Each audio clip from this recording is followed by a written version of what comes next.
talvez o motivo, a razão que nos leva a meditar neste tema na palavra de Deus. A gente vai falar sobre paz, a gente vai falar sobre pacificador, a gente vai falar sobre sementes de justiça, e eu gostaria de dizer para você que nesta semana, ouvindo as notícias, eu não sei, talvez algum de vocês acompanharam, no Brasil, na cidade de Porto Alegre, zona norte de Porto Alegre, no supermercado Carrefour, no estacionamento do supermercado Carrefour, a morte de um homem de pele negra, acho que João Alberto que se chamava, e ele foi espancado e pelos guardas, a empresa de vigilância do supermercado.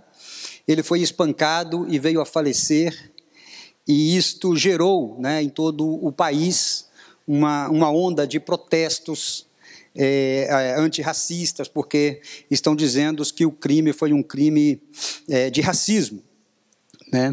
A motivação do crime pode ser a que seja, não sabemos se realmente foi, as investigações vão dizer, mas o que importa para nós nesta manhã é o porquê que leva a essas coisas a acontecer nos nossos dias. O porquê que estamos vivendo um tempo tão difícil, aonde estamos vendo tantos protestos do tipo Black Lives Matter, do tipo pessoas tentando de alguma maneira levantar cartazes para buscar paz, para buscar o final de conflitos. Então, nesta manhã, a palavra de Deus nos leva a Mateus 5:9, onde diz: bem-aventurados os pacificadores, porque eles serão chamados filhos de Deus. E a palavra de Deus ainda em Tiago 3, e o versículo 18, ora, o fruto da justiça semeia-se na paz, para os que exercitam a paz. Fecha os teus olhos e vamos orar. Senhor nosso Deus, nós queremos te agradecer, louvar e bendizer o teu nome. Muito obrigado por permitir que estejamos aqui, Senhor. Muito obrigado. Queremos te dar graças em tudo. E estamos diante da tua palavra é a verdade, a única verdade que nos importa é a tua palavra. Senhor, nós oramos buscando, ó Deus, ou clamando a Ti pela unção do Teu Espírito, clamando a Ti pela autoridade do Teu Espírito, Senhor, que o Senhor não nos deixe, que o Teu Espírito não nos deixe agregar nada à Tua palavra, que o Teu Espírito não nos deixe tirar nada dela, que a Tua palavra por si só venha falar com a Tua igreja e mude as nossas vidas nesta manhã. Oramos agradecidos e em nome de Jesus. A palavra eirene aparece no original grego para paz. Quando você lê no Novo Testamento, você vai encontrar a palavra grega eirene, que quer dizer paz. No caso de pacificador, essa palavra tem um adendo, tem uma outra palavra agregado. Então nós encontramos eirene poios, que vem a ser o fazedor ou o causador da paz. Tem também o sentido de o restabelecedor da paz. Neste caso, situações que antes estavam em paz, passam por um tempo de guerra e necessitam de alguém que restabeleça a paz. Para nós entendermos, talvez o que aconteceu com o fato que aconteceu, que nós mencionamos aqui, teríamos que voltar e ver que este não é um problema somente de agora. Este não é um problema somente de agora. Se voltarmos um pouquinho na história, nós vamos chegar até o dia 1º de dezembro de 1955, na cidade de Montgomery, no estado do Alabama, nos Estados Unidos, aonde uma senhora de pele negra, que se chamava Rosa Parks, ela se negou a cumprir a lei do estado do Alabama. A lei se chamava Lei Jim Crow, e dizia que toda pessoa de pele negra era obrigatória a dar o seu lugar para uma pessoa de pele branca. Rosa Parks estava dentro de um ônibus, e ela então se negou a obedecer esta lei quando um homem de pele branca exigiu dela que saísse do seu lugar para que ele se sentasse. O ônibus então parou, houve um tumulto, a polícia foi chamada e Rosa Parks foi presa nas circunstâncias de que estava causando distúrbios. E ela assim foi presa. Então, isto veio a gerar uma onda, de movimento nos Estados Unidos, muito grande, de pessoas inconformadas com a lei, porque não era uma lei somente daquele estado, e isto ocasionou a criação do movimento pelos direitos civis americanos, pelo pastor batista Martin Luther King Jr., e este homem foi um homem que viveu para cumprir o seu chamado e defendeu esta bandeira por toda a sua vida. Luther King faleceu aos 39 anos de idade apenas, onde ele foi assassinado. Era um pastor batista que sempre levou consigo essa bandeira, ficou famoso naquele discurso que ele fez na cidade de Washington em 1963, aonde ele fez aquele discurso muito famoso, I have a dream, eu tenho um sonho, aonde ele dizia que o seu sonho era que chegaria um dia nos Estados Unidos, aonde o filho dele, de pele negra, iria poder brincar sem nenhum problema com um filho de amigos dele de pele branca e não teriam nenhum problema para isto. Esse era o sonho de Luther King. E Luther King foi homenageado com o Prêmio Nobel da Paz em 1969. Até hoje ele é conhecido como a pessoa mais jovem a receber tal honraria. Martin Luther King Jr., ele é hoje homenageado no calendário americano, aonde se celebra o dia de Luther King Jr., que é toda terceira segunda-feira do mês de janeiro. E ele ganhou, sim, este prêmio Nobel. E a história, meus irmãos, ela registra nomes de mais pessoas com seus feitos históricos que estão registrados, tipo Mahatma Gandhi, tipo Harry Kissinger, pessoas que ganharam prêmio Nobel da Paz, e que, de alguma maneira, levantaram esta bandeira. Por que será que é tão difícil lograr a paz? Por que será que é tão difícil conseguir paz? Por que será que os governos têm se levantado em suas conferências? Os governos têm se reunido em locais exclusivos, ficam aí 2, 3 dias falando sobre paz, tratando de estabelecer acordos de paz. E por que será que não se consegue a tão chamada paz? Os estudiosos dizem que em toda a história da humanidade só houveram 25 anos de paz. Só durante 25 anos que não houve, de alguma maneira, guerra entre países. Só existe uma resposta bíblica.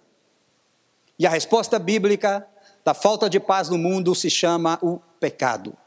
É a única resposta na perspectiva bíblica que nós podemos dar. O pecado é a razão.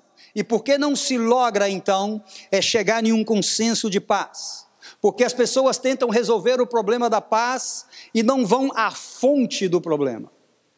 Ora, não podemos querer resolver uma praga, por exemplo, que está assolando um rio, somente se formos no seu leito. Precisamos de ir na fonte para resolvermos, então, o problema. Então, podemos ver que Jesus advertiu que nós passaríamos por tempos de guerra. Se você está vendo momentos difíceis, falando de guerra, de rumores de guerra, lembre-se que isto é somente uma profecia que está registrada em Mateus 24, onde Jesus Cristo nos advertiu isso. Nos meus mais de 50 anos dentro da igreja, eu nunca vivi um momento onde converso com tantas pessoas em conflito das suas almas e seus espíritos, seus corações, por tudo aquilo que está acontecendo à nossa volta, por tudo aquilo que temos presenciado do mês de novembro do ano passado para agora. Então, é um tempo muito difícil, onde essas pessoas, ou muitas pessoas, estão vivendo. E isso é o que nos motiva, então, a estudar juntos a palavra de Deus nesta manhã. Tiago 3,18, nós já lemos e queremos ler de novo, diz que o fruto da justiça se semeia na paz para aqueles que exercitam a paz. O que Tiago está explicando é que a paz tem a ver com um fruto, e obviamente todo fruto tem a ver com uma semente.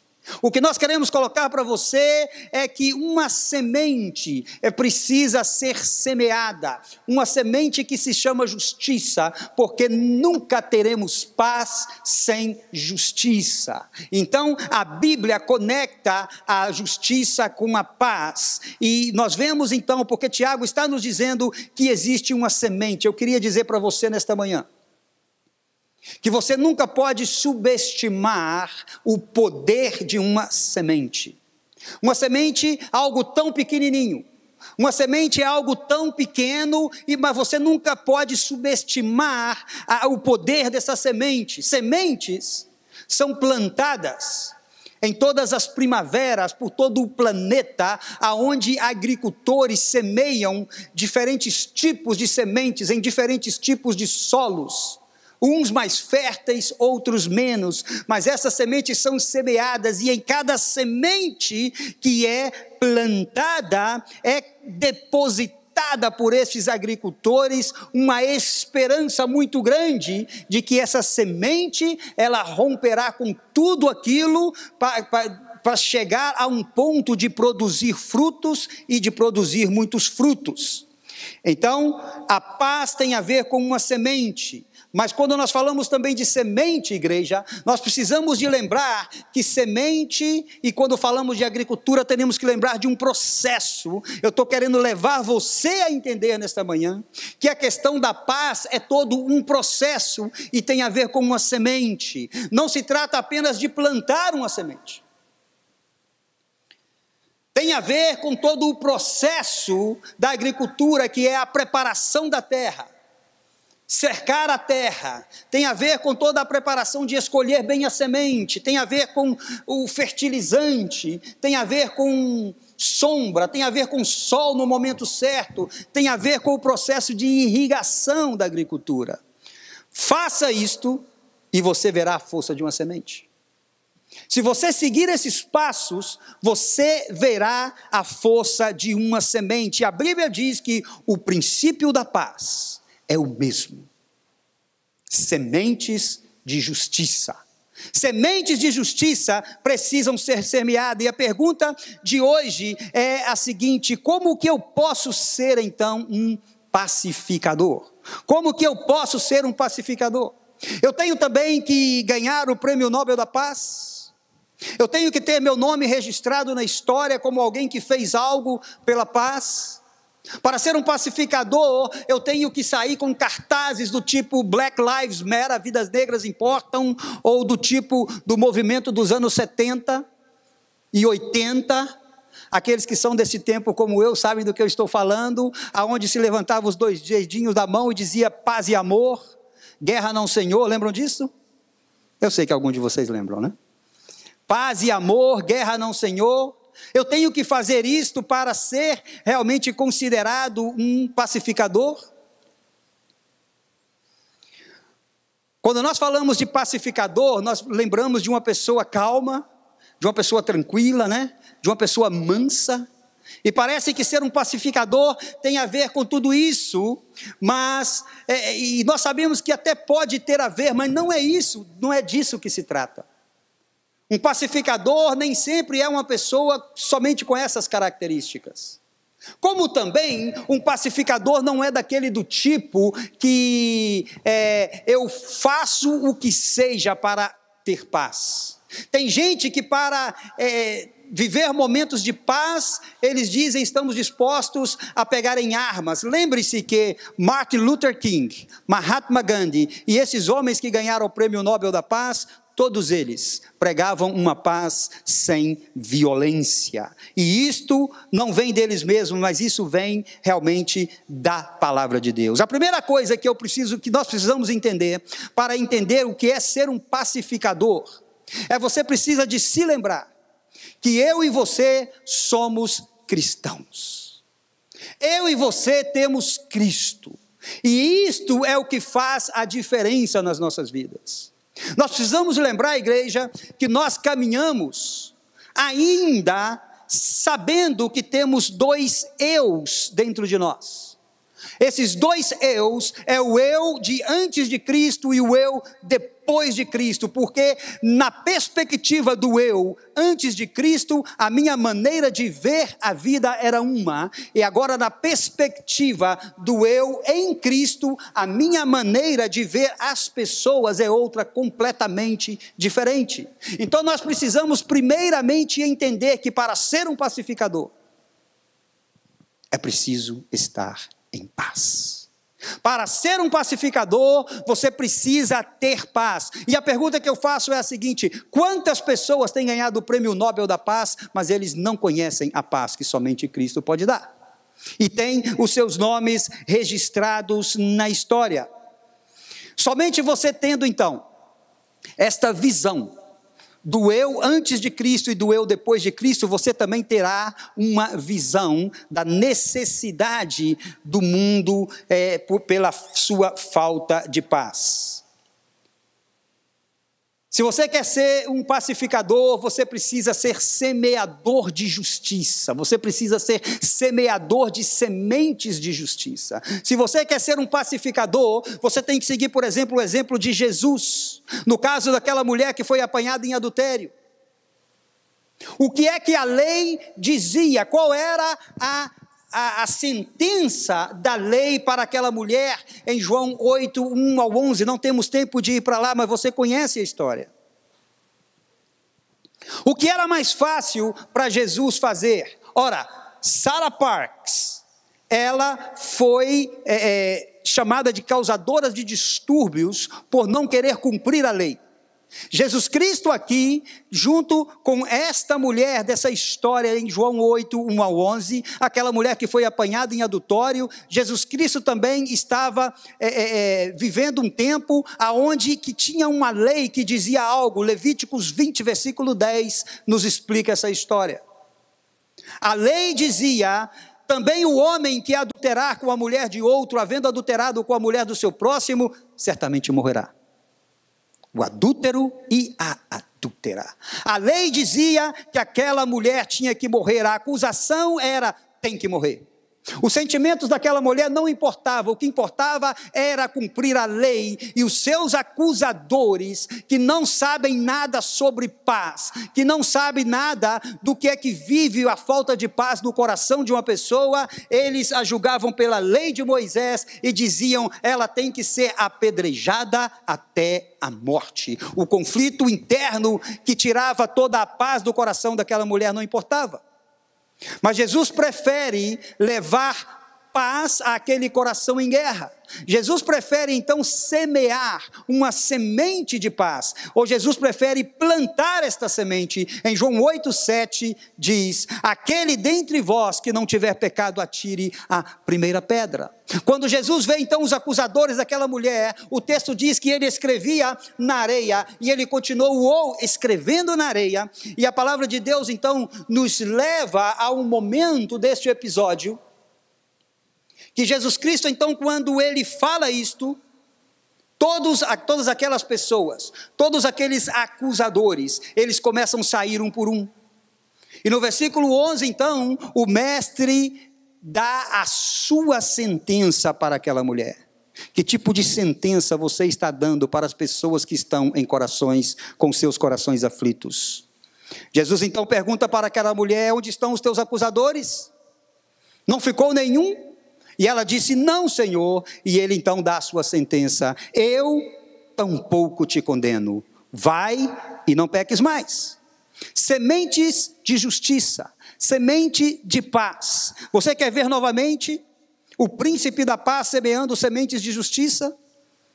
Eu falei para vocês que para entender a paz nós precisamos ir na fonte, e quando vamos na fonte nós encontramos a Jesus Cristo, que foi falado sobre ele em Isaías, que ele seria o príncipe da paz.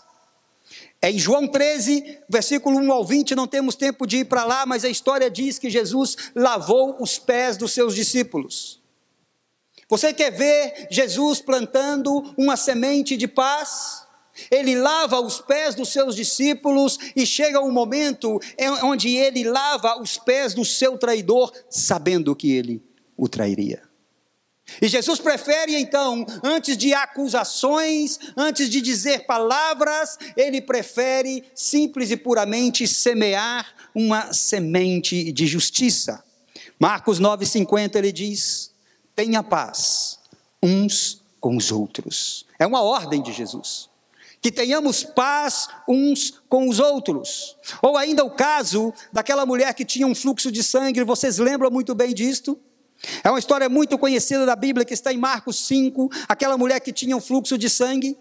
Uma mulher que vivia daquela maneira, ela não tinha paz em sequer um momento da sua vida. A palavra de Deus diz que aquela mulher, ela gastou tudo o que ela podia, tudo o que ela tinha, ela gastou na tentativa de se ver livre do seu mal, e diz a palavra de Deus que ao contrário, ela ia somente piorando. Aquela mulher então, depois de 12 anos de sofrimentos, ela viu que se ela tocasse, ela teve fé suficiente para saber que se ela tocasse somente nos vestidos ou na veste de Jesus, ela poderia ser livre do seu mal. A questão de ser um pacificador passa primeiramente por entender qual é essa fonte da paz. E Isaías 9,6 ele nos explica: porque um menino nos nasceu, um filho se nos deu, e o principado está sobre os seus ombros, e se chamará o seu nome maravilhoso, Conselheiro, Deus forte, Pai da eternidade, Príncipe da paz.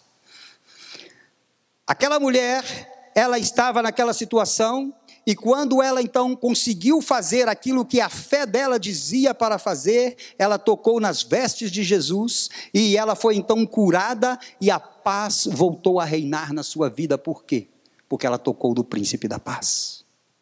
Porque ela foi a fonte da paz. Agora acaba 12 anos de conflitos internos, 12 anos de sofrimento, 12 anos de vergonhas daquela mulher, quando em Marcos 5,34, Jesus Cristo então dá a sua sentença e coloca esta semente de justiça no coração dessa mulher, e ele diz: filha, a tua fé te salvou.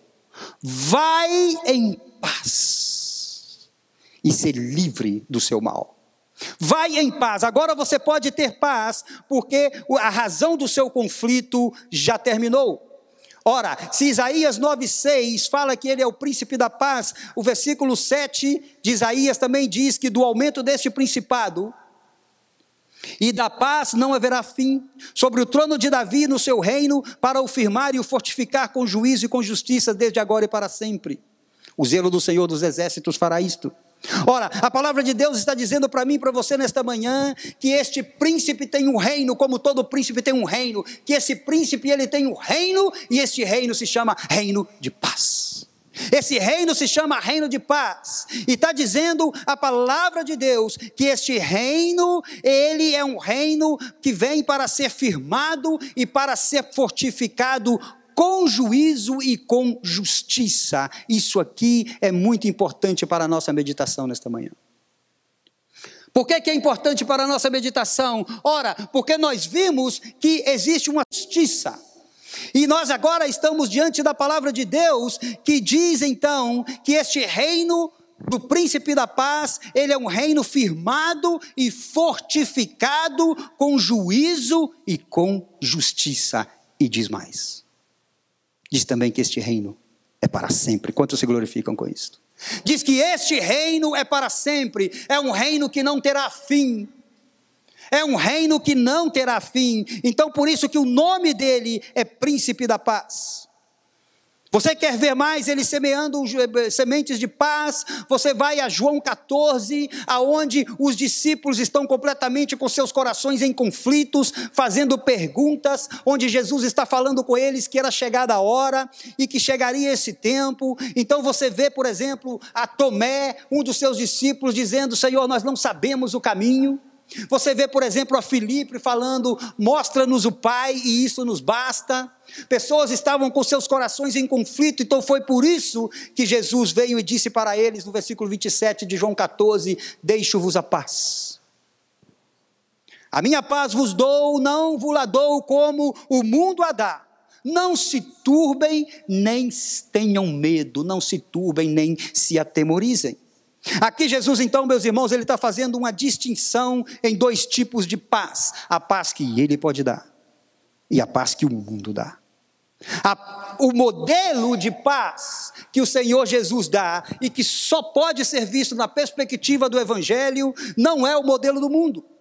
Por isso que eu te digo que para você ser um pacificador, você precisa de semear sementes de justiça. Não tem nada a ver com ganhar o prêmio Nobel da Paz, não tem nada a ver com levantar cartazes, não tem nada a ver com participar de manifestações, ainda que você possa fazer tudo isto, mas a motivação para ser um pacificador está em conhecer o príncipe da paz. O modelo do mundo passa por isso, em reconhecimentos, em ter seu nome como famosos. O modelo do mundo diz isso, mas o modelo da Bíblia, ele diz que você tem uma semente na sua mão.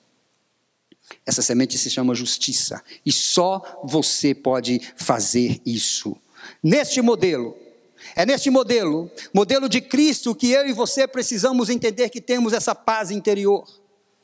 Essa paz interior, segundo Mateus 8, 23 a 27, que é a paz que permite Jesus dormir em meio a uma tormenta, que é a paz que permite, e que fala, versículo 23, e entrando ele no barco, seus discípulos seguiram. E eis que o mar se levantou uma tempestade tão grande que o barco era coberto pelas ondas, ele, porém, estava dormindo. E os seus discípulos, aproximando-se, o despertaram, dizendo: Senhor, salva-nos, perecemos. E ele disse então: por que temeis, homens de pequena fé? Então, levantando-se, repreendeu os ventos e o mar, e seguiu uma grande bonança. E aqueles homens se maravilharam, dizendo: quem é este, que até os ventos e o mar lhe obedecem? Eu nunca tinha vivido um tempo onde me chegam tantos vídeos de pessoas preocupadas com aquilo que está acontecendo, porque o Papa tem feito isso, tem feito aquilo, pastor, nós estamos vivendo o momento do fim, Jesus está voltando, e eu pergunto para essas pessoas: qual é o problema? Qual é o problema? Se Jesus vai voltar amanhã, eu vou começar a ser feliz desde hoje.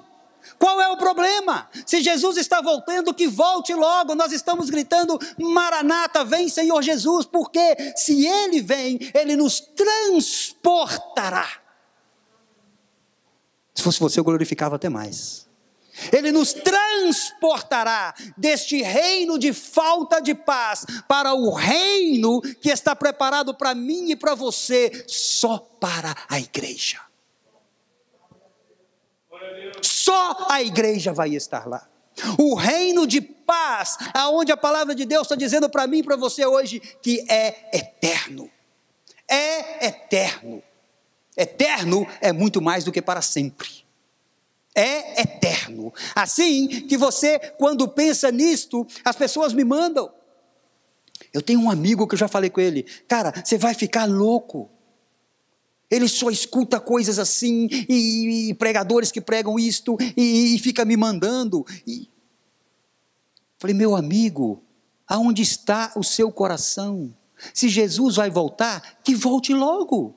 Qual é o problema? Nós precisamos de entender que esta paz, ela pode me fazer dormir no meio da tormenta. Que esta paz, a paz, por que pode fazer você dormir no meio da tormenta? Porque a sua paz, a paz que você sente, a paz que eu sinto, a paz que a igreja sente, ela não tem nada a ver com a nossa conta bancária. A paz que nós sentimos não tem nada a ver com a quantidade de bens que nós temos. A paz que nós sentimos, ela não tem nada a ver com a quantidade de propriedades, ela não tem nada a ver com a minha posição social. A paz que nós sentimos é a paz daquele que vive na promessa que diz que os pacificadores serão chamados filhos de Deus. E ser filho de Deus muda completamente a perspectiva de qualquer pessoa. Quer ser um semeador de paz? Você tem uma semente. Essa semente se chama justiça. Eu quero fazer um exercício com você nesta manhã, antes de nós terminarmos e sairmos deste lugar. Eu quero que você pense neste momento. Você tem uma semente. Você tem essa semente e você precisa semear essa semente em solo fértil. Solo fértil para receber sementes de justiça são solos que estão vivendo um momento de conflito. Corações de pessoas que você conhece que estão vivendo neste momento problemas e conflitos graves. Alguém que está passando uma grande luta. Pense neste momento agora nesta pessoa e comece orando por ela. Pode ser alguém que está passando por uma enfermidade incurável, o coração está com falta de paz. Pode ser alguém que está passando, não sei, por um processo de dificuldade familiar, por um divórcio, por uma situação de depressão, por qualquer outra dessas situações. Tem muita gente procurando a paz e pensando que a paz pode ser encontrada, por exemplo, em vícios. Tem muita gente procurando paz nas drogas, tem muita gente procurando paz na bebida, tem muita gente procurando paz no sexo, tem muita gente procurando paz no poder que o dinheiro pode dar. A palavra de Deus desta manhã para você é a mesma que Jesus falou para os seus discípulos: não se turbe o vosso coração. Somos filhos de Deus. E se somos pacificadores, é assim que seremos chamados, filhos de Deus. Eu quero convidar a igreja que se levante, por favor. A palavra de Deus em Filipenses 4:7 diz assim: e a paz de Deus, que excede todo o entendimento, guardará os vossos corações e os vossos sentimentos em Cristo. Quer ver mais uma promessa para os semeadores de paz? Você quer ver mais uma promessa para os semeadores de paz? Isaías 52:7, quão formosos são sobre os montes os pés dos que anunciam as boas novas, que faz ouvir a paz, do que anuncia o bem, que faz ouvir a salvação. Você pode e você tem essa semente na sua mão, e você pode falar para as pessoas que estão vivendo em conflito. Eu gostaria que você orasse neste momento. Feche os teus olhos. Você tem essa semente precisa de ser semeada. Você tem um solo fértil, uma pessoa, lembre de alguém neste momento, uma pessoa, 2, 3, não sei, lembre neste momento de alguém que necessita receber esta semente, e tome a decisão. Você é um pacificador. Leve esta semente para esta pessoa. Além de você fazer a oração por ela neste momento, eu também recomendo que você tenha um contato com essa pessoa e leve para essa pessoa talvez um e-mail, talvez uma chamada, talvez uma mensagem de texto, algo que você possa fazer para levar esta semente a esta pessoa. E eu quero ceiar com a seguinte palavra no nosso coração. Efésios 2, 14 e 17. Porque Ele é a nossa paz, o qual de ambos os povos fez um, e derrubando a parede de separação que estava no meio, da sua carne desfez a inimizade. Isto é, a lei dos mandamentos, que consistia em ordenanças para criar em si mesmo dos dois um novo homem, fazendo a paz. E pela cruz, reconciliar ambos com Deus, em um corpo, matando com elas as inimizades. E vindo, ele evangelizou a paz, a vós que estáveis longe e aos que estavam perto. Eu quero convidar você para sair do seu lugar neste momento, vir aqui à frente e tomar os elementos. Pode sair do seu lugar. Tome os elementos, volte para o seu lugar, nós vamos ceiar todos juntos nesta manhã. Ele é a nossa paz. Por que que Ele é o príncipe da paz?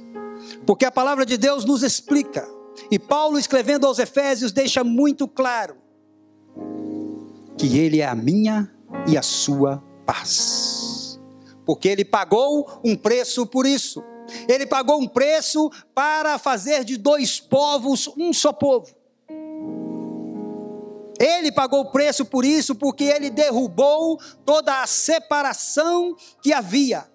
E a palavra de Deus diz, eu quero que você preste atenção nessa manhã, diz versículo 15, na sua carne desfez a inimizade. Havia uma lei, havia mandamentos contra mim e contra você. E a palavra de Deus diz que Jesus pegou toda essa carta de acusações contra mim e contra você, que dizia que a lei é que mandava. Assim que, de acordo com a lei, não havia nenhuma escapatória para mim nem para você. Mas a palavra de Deus diz que ele tomou toda essa carta de condenação e cravou-a na cruz.